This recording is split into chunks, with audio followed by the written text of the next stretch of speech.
What's up, Chris? What's going on, Jay? I barely recognize you. I haven't seen you in forever. Has it been that long? We have not done an episode in a couple weeks. Oh my gosh. Well, Yeah. welcome back and welcome everybody to the show.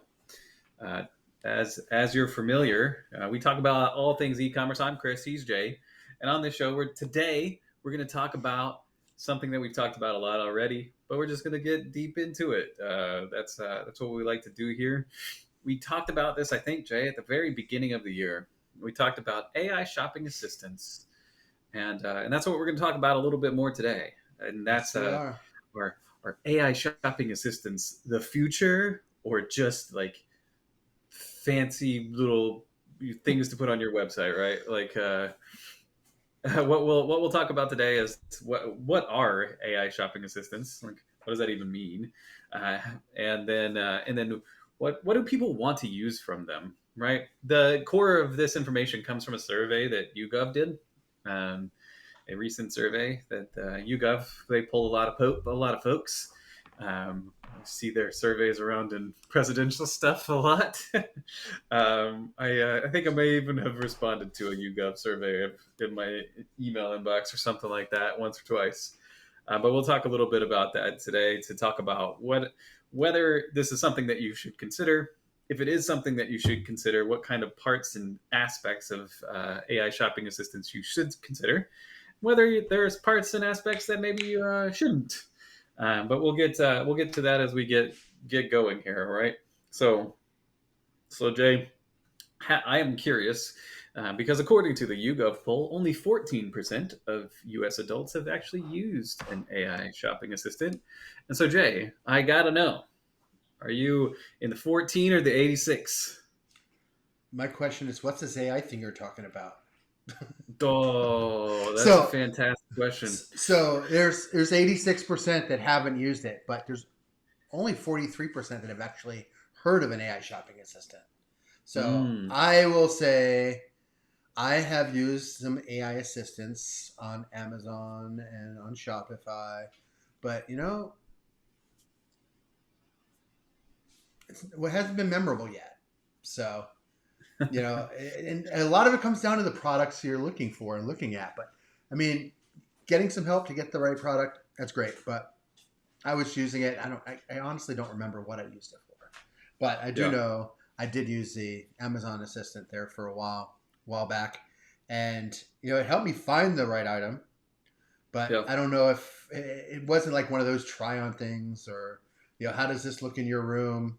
So it wasn't memorable. It wasn't a great experience, I guess, and it was still Mm, early in that. So yeah. that plays into it. I think as we go deeper and deeper into the AI shopping assistants, we're going to see them evolve and become so much more better, so Right. mo better.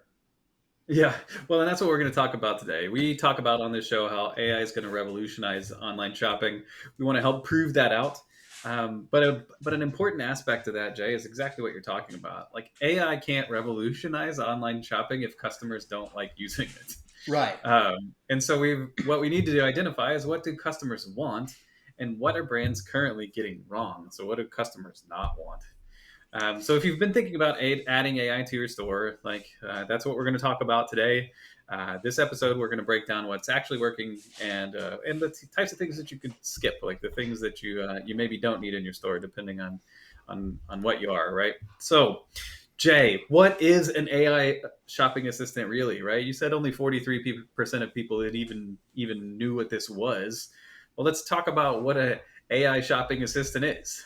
Right? That's a when I go to the website and it pops up, when I go to Chase, right, and it pops up the little thing and it's a chatbot, that's an AI shopping assistant, right, Jay? To a point. Yeah. To a point. No, it's not.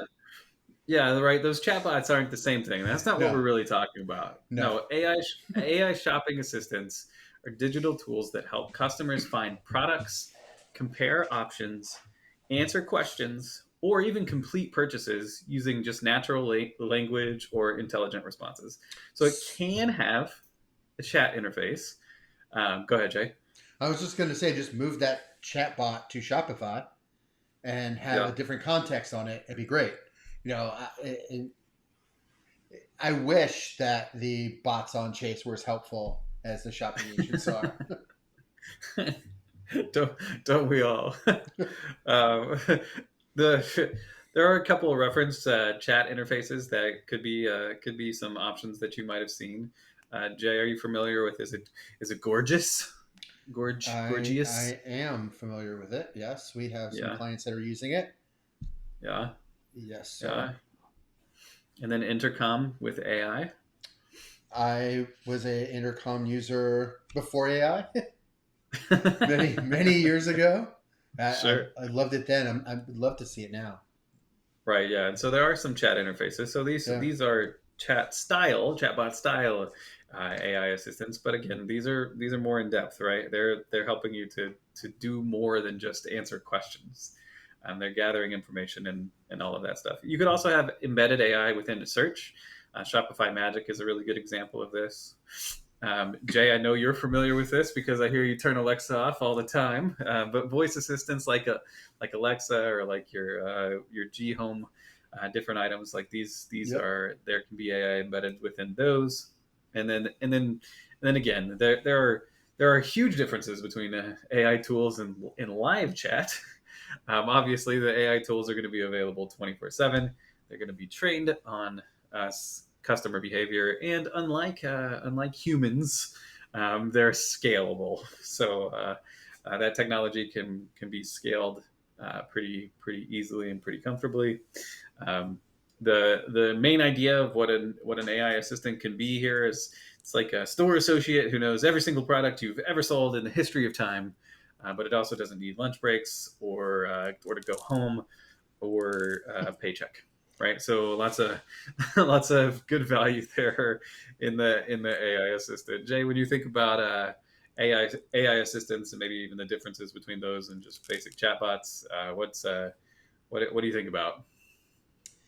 Yeah, I mean, I've been looking at that, looking at AI agents. It's like, how do we apply that in what we're doing? Right. And so it's very similar. Your website is a database, and basically the AI has access to all of your items, all that information in there. So it's trained to know every item that you have. And you might have store policies, and so it's got that in the database. So it is trained with all the information about you, about your customers, about their needs, not the specific needs of each customer, but it knows what products are selling and what age groups, and based on a profile that's coming onto the site, it can then guide it in the right direction. And Right. by right direction, it is items that buyer might like and items with the appropriate product margins. Right. So yeah, There's a lot of value, yeah, a lot of opportunity there, I think, as for well. sure. Now, like we mentioned, information that we're going to talk about today came from a YouGov survey. So let's talk about a little bit of these key statistics from that survey. Jay, you've already mentioned that 43% of U.S. adults have heard of AI assistants. I feel like Jay, we talk about this a whole bunch. So I was Yeah. actually having lunch with some friends just yesterday, and one of my friends was like, um, yeah, I feel like I feel like an early adopter compared to my like colleagues, but then I start talking to you guys, and I'm like, oh my gosh, I'm so far behind. And so that's the way that I feel right now. I'm like, yeah, have I heard of AI assistants? Absolutely, I'm definitely part of this 43%. But that means that like every other person that you walk into hasn't heard of AI Right. assistants, which is wild. And only 14% have actually used one, which is which is the note that I mentioned at the top. Now, I cannot claim with 100% certainty whether I've used an AI assistant because I don't think I have. So I'm in the 86% J. I don't know if I've used Amazon's AI tool or anything like that. Um, There wasn't a agent on or an assistant on Super Trellis. No, you know what? I Okay. don't remember seeing one. Okay. Maybe it's yet to come. We'll find out. There you go. Jay, I know this won't shock you any, and viewers out there, it's not going to shock you either. But the adoption by age. So again, 14% of users have actually used an AI chatbot, but that number is 24% if you narrow it down to the 18 to 28-year-old Gen Z range. And then, of course, it scales down as you get older. Shocking! Who could have ever thought that would be the case, Jay?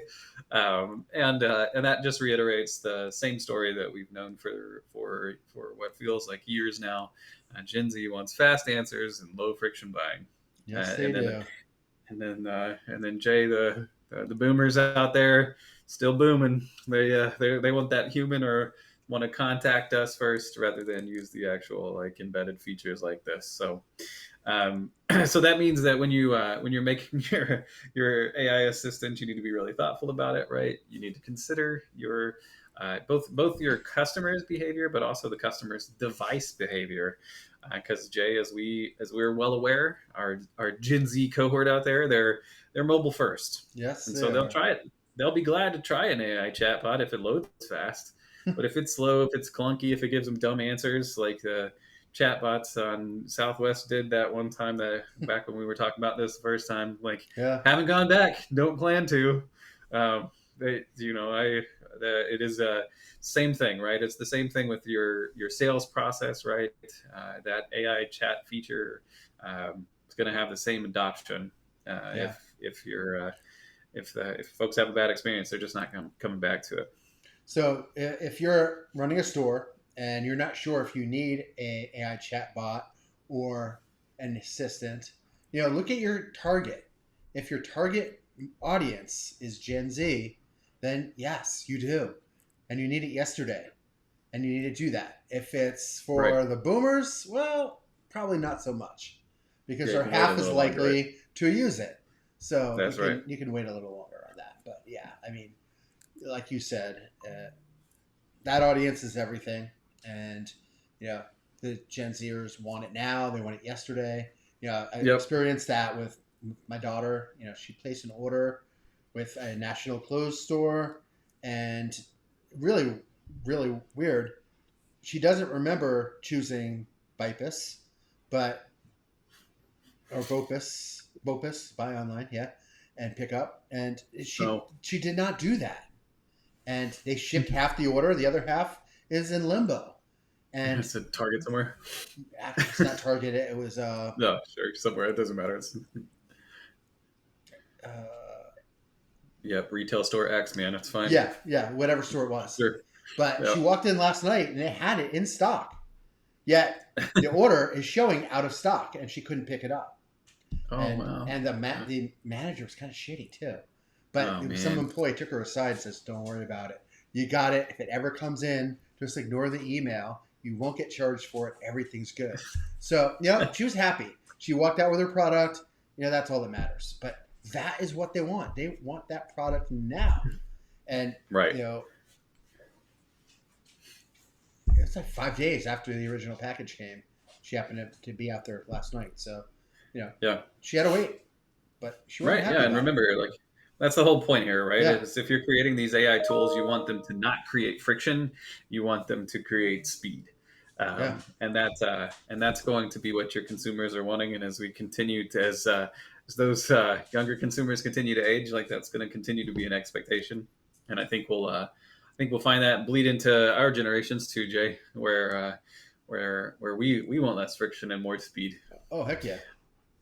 um, Now, we talked about that the 86% of folks have never used an AI chatbot, and the next thing that we're going to talk about, Jay, is why.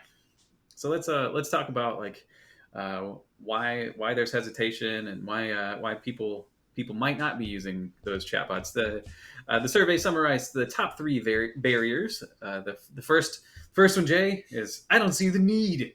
Old boomers over here. I'm going to do it my way. I just need the white New Balance or whatever, right? I don't I don't I don't need an offer. They don't Have you been offer me looking these in my closet again? values.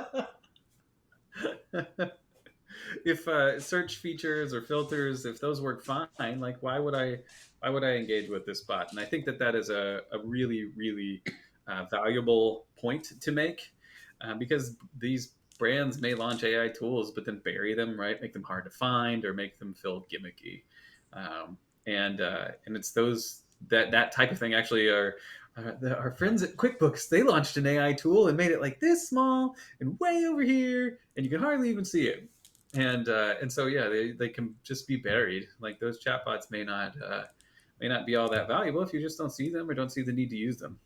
But I have a Um, question for you. If they're going to the search, how do they know that AI is not embedded in the search that they're already using?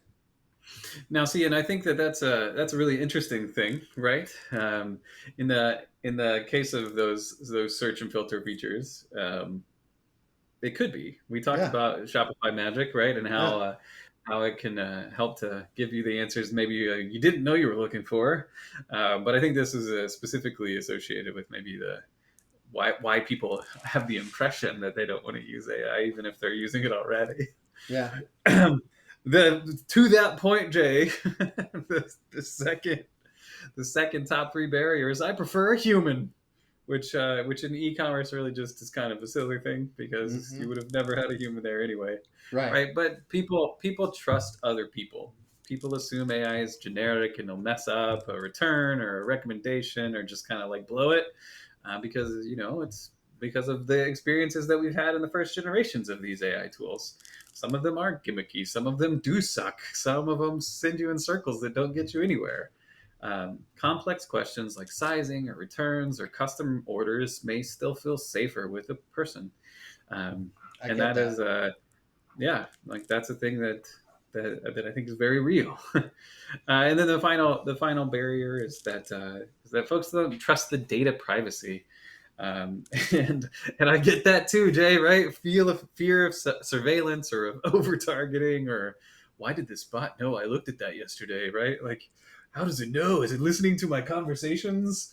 Um, or is it using my wife's IP? I keep getting ads for things my wife has been searching for because we're using the same internet, and I guess that IP address is just connected to both of us now. Yep. So I understand that fear of surveillance, right? And I think that that's a really very real barrier to adoption in this area, for sure. Yeah. So Retargeting Jay, is very, very powerful. yeah, And so I would assume you're talking about your wife and your phone that is on Wi-Fi in your home. that's right. So Yes, the IP address is actually the IP address of your router, so that's why it's seeing it that way. right. So Yeah, yeah, exactly. and it's super powerful because it brings you right back to what you were looking at, and in this case, it's showing it to you as well. So now it's getting a second set of eyes in the same household. Yeah, a lot of value that does when Yeah. silk sheets or something. Like, maybe not for me. Or my poor wife is getting served bowling ball ads or something like that's it's Yeah, probably not doing a very good job. It's probably a little bit of wasted advertising money I there. hear you. Um, Yes. so an important thing to think about, like as we think about the points that we've just made here, these barriers, like I don't see the need, I prefer a human, I don't trust the data privacy, right? There's things that you need to make sure that you do, right? If your AI doesn't feel helpful in the first 10 seconds, no chance. It just has no chance. Don't launch that AI tool unless it improves something the customer already struggles with. And that's where you're going to see those improvements. And speaking of that, Jay, our next little section here is going to be about where these AI assistants actually shine. Again, this is going to be focused on the survey results. So these are we're going to highlight some of those features that consumers want and have pointed to as things that were their top use cases. And Jay, I think this one is almost certainly the one of the best options, and that's price comparison. For sure. So, so AI assistants can definitely in real time tell you, is this the best deal? It can give you an answer of like, hey, if I can get this 2-pack for $9, but with more shipping versus $5 each, like, is this a winning thing for me? Can I make that happen? Right. Um, and that price comparison can be a really powerful introductory tool here. Um, Similarly, and I think maybe just as importantly, if not more so, product comparisons. So price comparison and product comparison are those two things, right? Being able to see those things side by side. I know, I know. I am guilty of having like 14 tabs open when I was recently looking to make a small upgrade in my home gym. Right, I struggle a little bit with some wrist pain when I'm doing push-ups, and I was like, you know what? I've been looking at them anyway. It's time to do it, right? Let me get some parallettes, some little push-up bars, right, to have side by side so that I can change the way that my wrist is being pushed against the ground and take a little bit of that pressure off. And also like help me to build some strength, get a little more depth, all that kind of stuff that comes along with the parallette. Um, but Jay, there's like 100 different kinds of parallettes out there, Yep. just like a million. And so I did do this first, right? I went to ChatGPT. I said, "Yo, ChatGPT, this is the thing I need. I'm looking to upgrade my workout space. I got all these things. What's the thing I need? I want some parallettes. Give me a few choices here, right?" And so that was one of the first introductions that I had, Jay, to the like, here's the link or whatever it is, right? You Yeah. can go shopping right here on Chat GPT. That was what I was looking for. and and then come Prime Days, whatever it was, 2 weeks ago, I was like, well, let me find them on sale. Let's There you go. go. Yeah. And and then and so I knew kind of the ones I wanted, but I didn't know what the differences were, or which ones were better, or which ones were the best ones, which ones had the best reviews, and all that stuff.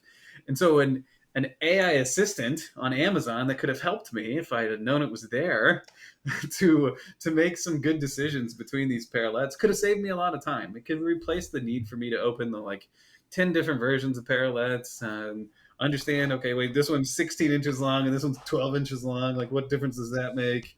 And all of the things that go along with that. So product comparisons, um, like price comparisons. So is this the best? Is this my best option?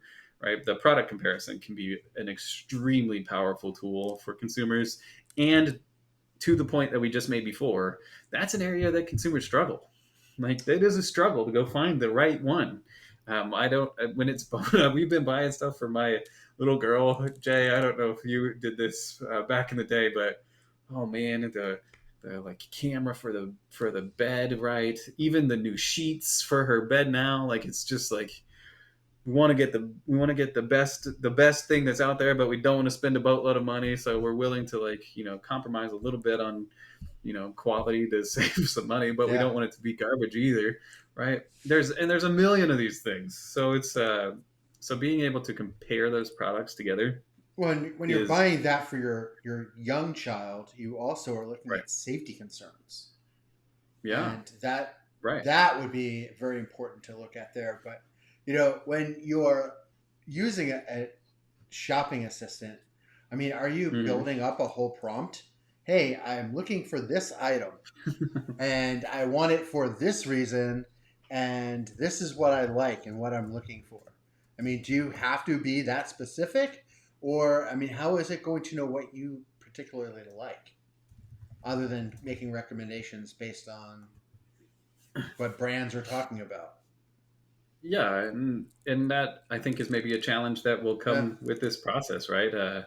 Um, there I think about that when I'm using Chat GPT. I like to ask it like, "Hey, and what other question should I have asked here that would, or what right. questions would you have that would really help to clarify this for me?"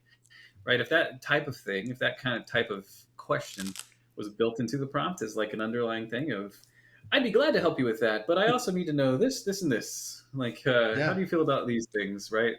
Um, You that know, I think becomes even more powerful for sure, Jay. and I bring that up because, in ChatGPT or Claude or Perplexity a lot. And, Hmm. the key to getting the information you desire is having the right prompt and doing the proper Yeah. prompt engineering. And so if you're using a shopping assistant, is it necessary there?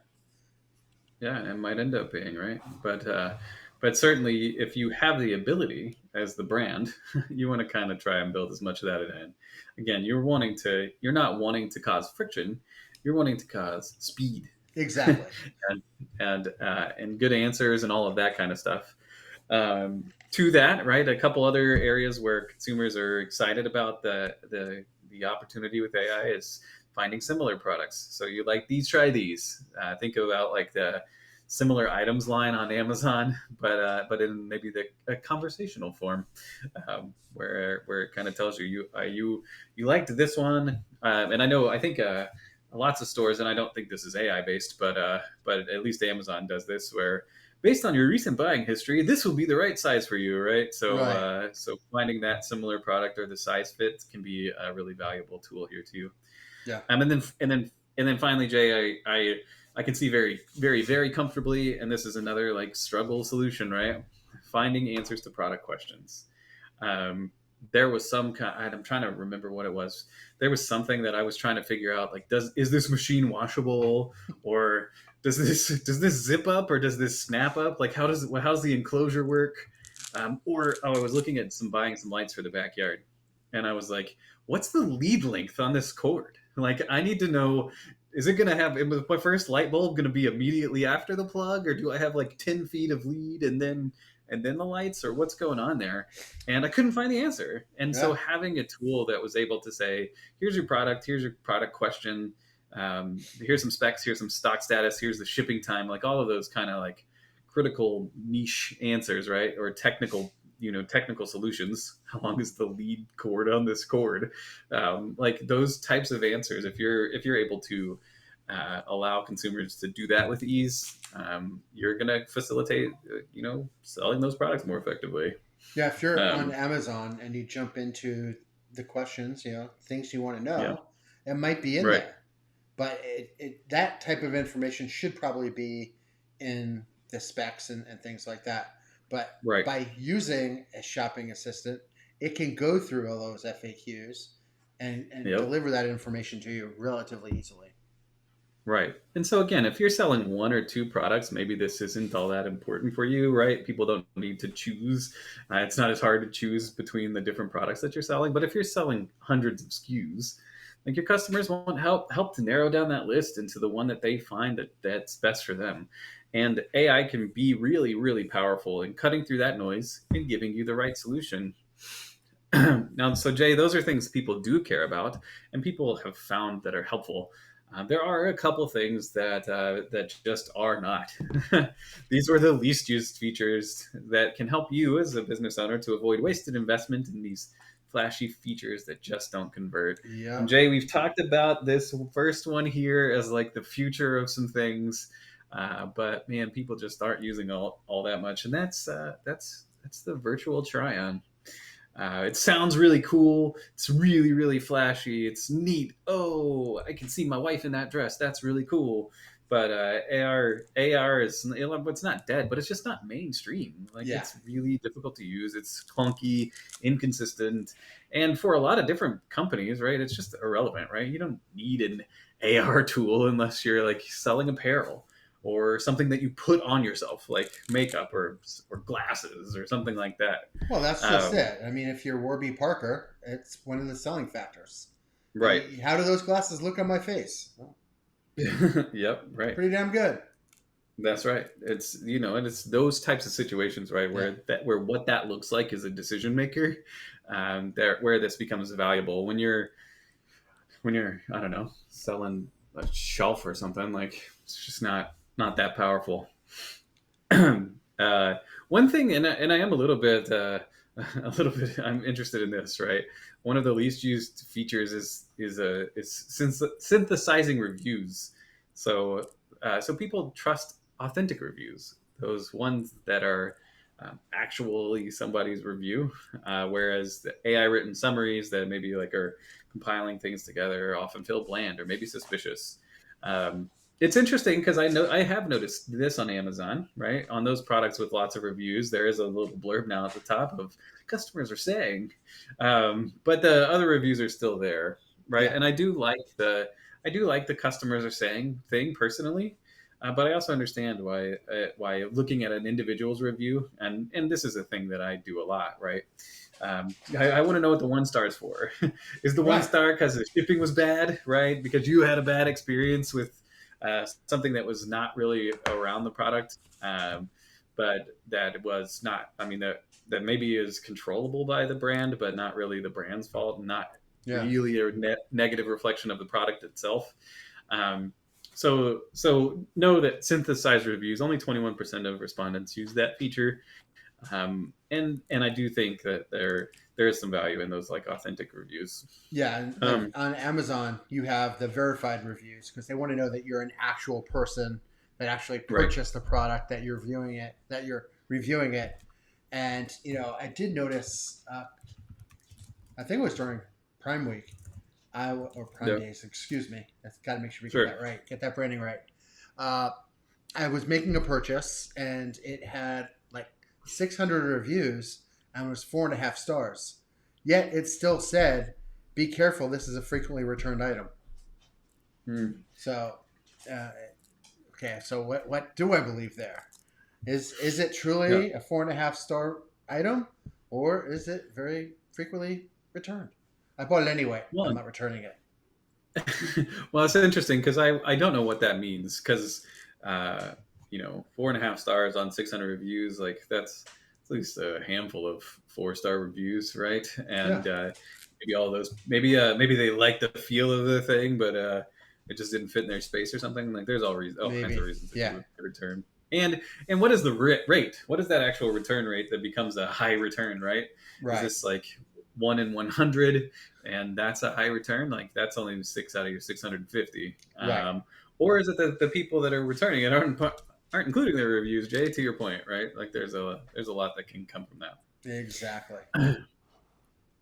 One of the last little section here, which is the thing that we pride ourselves on in this show, is to give you something to do. So we want to give you a playbook. What should you actually do based on all this information that we've given you today? How can you take advantage of these AI tools that exist? And so, Jay, first thing that folks need to do, and this is exactly what we've told you over and over again, and it doesn't change today, and that's to start simple. So add AI for product questions or comparisons. You don't have to go full on custom GPT and that or anything like that, unless you have that kind of scale. But you do want to be able to do those things that we talked about before: price comparisons, product questions, all of that kind of stuff. Really, really valuable and also relatively easy. You want personalization, not automation. So you want to show context-aware answers, or based on the browsing history of somebody, based on what's in their cart, based on their location. You don't want it to just spit out an answer every time. Always want you always want an escape route. When we didn't really talk about this, but this is an interesting aspect here. If you get stuck in that AI user, this is actually the Southwest problem that I had, is I just went in circles and circles and circles with their chatbot, and never had the opportunity to go to somebody else who could help me answer my question. So you want to make sure that you can let users escalate to a human easily. Um, just in case the boomers are out there shopping on your site. You also, and I think that this is a very critical thing, you want to keep that AI visible if it's intended to be a chatbot, right? If this is an embedded feature within search, like not as important that it's visible, but you don't want to hide a floating icon with vague labels like help, right? Make it a guy, make it Jax, something with a cool name, something that sticks out and can answer questions for people. And then we talked about data security. So you do want to make sure that you keep your privacy first messaging. So you want to tell them what the AI will not do with their data. So there are a few different options out there. Gorgeous with AI add-ons, Octane AI for quizzes and product matching. Shopify Sidekick is in its current beta, so that may be an option for you if you're on Shopify. And then if you want to do some intelligent bundling and upsells, maybe you look at Rebuy. Um, you don't need a developer or like a bajillion dollars to be able to start your own AI, right? You can start an assistant to answer some of your most common questions like right away. So that, as we talk about always on this show, give it a try, get started, because if you don't, you're going to get left behind. Jay, any other thoughts on things folks should be doing today? Well, I was gonna kind of say the same thing, but I was gonna say, don't just jump in and release it. Jump in, test it, and test it, and test it, because you Sure, don't want to give a bad experience on something like that. I mean, that's if this right. is something internal, yeah, jump in there and do it and release it, all that stuff. But when you're dealing with your paying customers, make sure you've tested it and you're getting the responses that you're expecting. And Yeah, you have family members, ask them to test it. Have some employees test it. Things like that. Do not just go and unleash the Kraken on on, on the public and expect it to be 100% Right. accurate the first time. That's right. So, yeah, that's just it. Don't be afraid of it. Just test it. Make sure it's working and you're getting the responses you want. And, Right. the worst thing that happens is you reset it and retrain it. So there you go. I mean, That's jump right. on in there. Yep, jump on in there. Now, understand, of course, that most people aren't using those AI shopping assistants just yet. Even 57% of people don't even know what they are. So adoption is going to come with time. But they do But now people after watching this. That's right, Just exactly. saying. 100% of viewers of this show know what an AI shopping assistant is. But keep in mind too that it is important, and people do want tools that help them shop faster, smarter, or cheaper. And so that's what the value that AI shopping assistants can provide. So you want to skip that flash, but you do want to do those things that Jay just talked about. You want to build trust. You want to save time, and you want to test what your customers actually want. So you want to be responsive to the things that they actually want. You want to make sure that that your assistants are doing things that are actually assisting. So as we come to a close today, of course, Jay and I always love to hear people's thoughts around have you tried adding AI to your store already? If you have, drop a note in the comments with what worked or what was like really bad. Did you have a Southwest style rollout and it was really lousy? Let us know that too. We love to hear feedback from folks. And then, of course, if you want help, like understanding how AI can work inside your e-commerce workflow, like hit us up. We love to help people and love to give our insight into how your job can be easier with AI. Jay, any last thoughts from you today? Yeah, all I want to say is embrace the technology and use it to your advantage and sell those products. I mean, that's what ultimately what you're trying to do. And That's right. when it comes to using the AI, help it reduce your return rate, help it increase your customer service, and that way you're getting overall better satisfaction from your clients, or your customers. So that's what it's all about.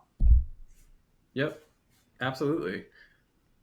And I think that's where we'll leave it to Jay. Leave it to Jay. Any other things going on in the accounting world? Next week we'll be back with a nice surprise. I'm excited to talk next week about our good friend OBBBBBBBBB or whatever it is. We'll talk about It's that a little more it's next week. all those things we've been talking about for over a year, Yeah, saying they happen. we will find out at some point, or we must be patient, Yeah, or it's coming we'll down the see. pike. Well, it's down the pike Hey, and it's out, so we're going to talk about it. that's right. So join us next week to hear us talk about OBBB. OBBB. Whatever it is. If you don't know what that is, you can find out next week. Oh, you will. And of course, as always, we'll be right here telling you about all the things that you can do to make your e-commerce business more effective for you. So join us again on the rocks. As we get out of here, I'm Chris. He's Jay, and we'll see you in the next one. See you next week. See you, Bye, everybody. everyone.